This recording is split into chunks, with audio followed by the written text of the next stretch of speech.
Oni kile groupe Team Jamanoir kata mɔgɔ fɔlɔ fɔ mɔgɔ laban an ka foli belebeleba bɛ aw bɛɛ lajɛlen ɲa an bɛ to ka émission min sigi n'an ko ma ko dɔnni yɛlɛ ni y'o émission sigilen chaque vendredi an bɛ émission in sigi karamɔgɔ min b'an bolo o ye karamɔgɔ Hamidou Cissé dɔnni yɛlɛn kɛnɛ kan Hamidou Cissé i bisimila an ka fayida dɔnni yɛlɛn kɛnɛ kan. Bon groupe mɔgɔ groupe Team Jamanoir ko belege mina fayda filati fayda kelen o ye yiri de fayda filana o ye wirde de alaga ana sababa be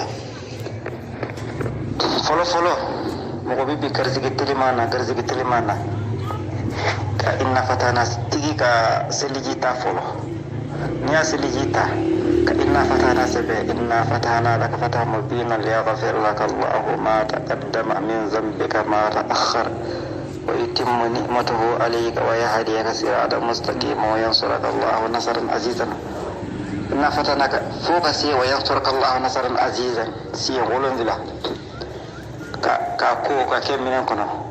parafen dobe a togo lusune muru bafla ajaba jaka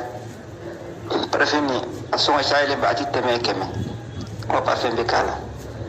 tigi ba wirri semen kele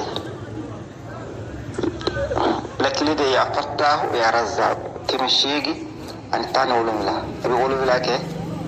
katanke akebe shigi ke ya fattahu ya razzaq o de folo bon yirita fanfe groupe Team Jamanoir bon yirita fanfe mande sunsu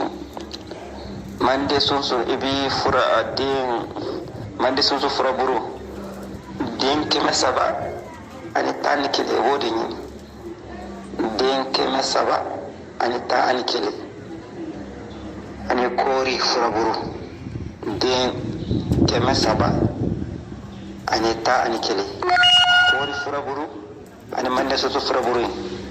furki nyona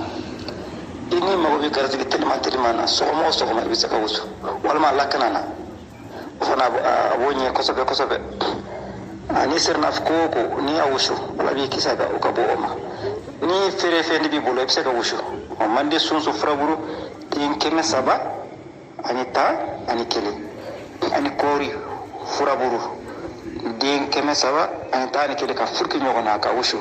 sallallahu abi garzigi telimana di mogoma alaka anna sababa be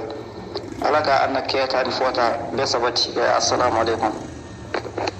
karamɔgɔ Hamidou Cissé ala k'an ni sara ni hɛrɛ ye ala k'an ni nafa ni dɔnni bonya n'a barika ye ni mɔgɔ min mago bɛ ka jeter an ka groupe WhatsApp kan 77 01 06 35 ni mɔgɔ min bɛ fɛ ka abonner an ka page YouTube kan Sidiki Jamanoir ni mɔgɔ min bɛ fɛ ka téléchargement ninnu ni fɛn ninnu fɛnɛ kɛ a bɛ dɔnni yelen ta voilà inchallah a bɛ téléchargement ninnu bɛɛ sɔrɔ ok mɔgɔ min bɛ ka